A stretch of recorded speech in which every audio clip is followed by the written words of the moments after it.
What do you do when number 2?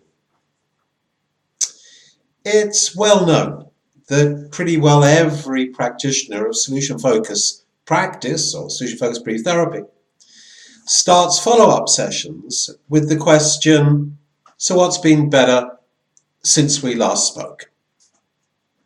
And actually, it's now my practice to warn people kindly before they arrive for the follow-up session that will indeed be the first question that I ask them. So at the end of the previous question, I say to them, look, if you do decide to come back, let me warn you now that the very first question I'll ask you is what's been better. So if you start watching out for it now, that should make your next session easier for you. And people smile. But of course, just because we ask people what's been better doesn't determine the nature of their answer. Lots of them, of course, do say things have been better and begin talking about the evidence for better. But some don't. And one of the most frequently asked questions on training programs is, what do you do when the client answers, you're joking, it's been worse. The last few weeks have been a living nightmare. Now, when people answer in that way, and it doesn't happen that often, but sometimes does, there's no template.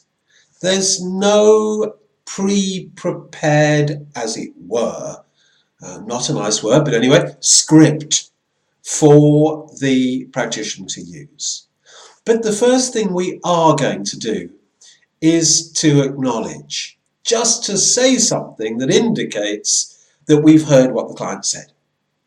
And so I might say, look, goodness, I'm really sorry. It sounds like the last few weeks have been really tough for you. Now, that acknowledgement has to form the basis, the platform for another question. If we just acknowledge and stop, the client inevitably will tell us more about what's been terrible. So what we can say is, for example, look, I'm sorry. It sounds like things have been really tough over the last few weeks. So what have you been pleased to notice yourself doing, even a tiny bit, given that things have been so tough? The nature of the client's answer, which we could shorten to it's been a nightmare, doesn't determine what we ask, as long as the question that we ask takes account of what's just been said. And as we acknowledge and accept that it has been really, really tough, we can just soften the question that we asked in the first place, what's been better, to what have you been pleased to notice? And very often people will answer that question by talking about the at leasts in their lives. So at least I have managed to get up every day. At least I have managed to get the children to school every day. At least I've managed to keep myself eating a little bit. And of course, each of those answers then forms the platform for an unpacking of the successes that they've had. So we could ask, so what have you been pleased to notice yourself doing even a little bit, even though things have been really tough? Alternatively, we can ask, given that it's been so tough, and the given that, of course, is the full acceptance, so given that it's been so tough, how on earth have you managed to keep yourself going? How have you managed to keep your feet moving, one in front of another, given that it's been so tough? We could ask the person, look, I'm sorry to hear that things have been really tough.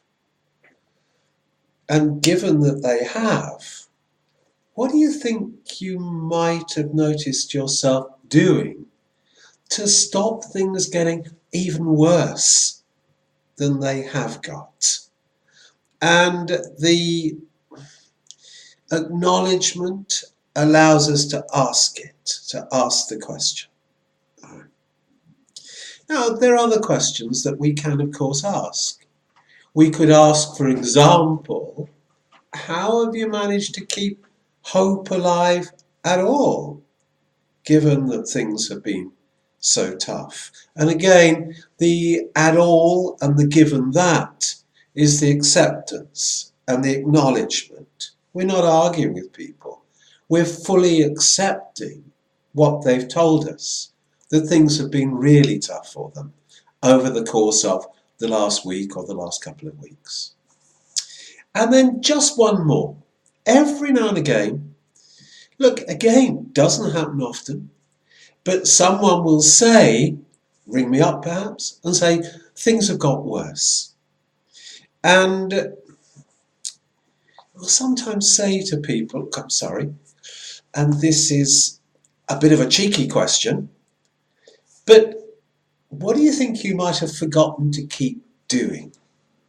And sometimes that can be a really quick and easy way forward, as people say, yeah, when I was seeing you, of course, I was making myself go to the gym every day, and that was good for me, and I was really benefiting from that. And as time's gone by, and I've been thinking about things, myself, looking after myself less, I've stopped going to the gym. Maybe I should start going to the gym again. And you can say, well, what do you think? Do you think that could be useful? I'll often say, yeah. What else? What else do you think could be useful? So, the nature of the client's answer to the what's been better question doesn't determine how we respond, but our response does have to take account of what the client has just said. It never ever works to ignore the client.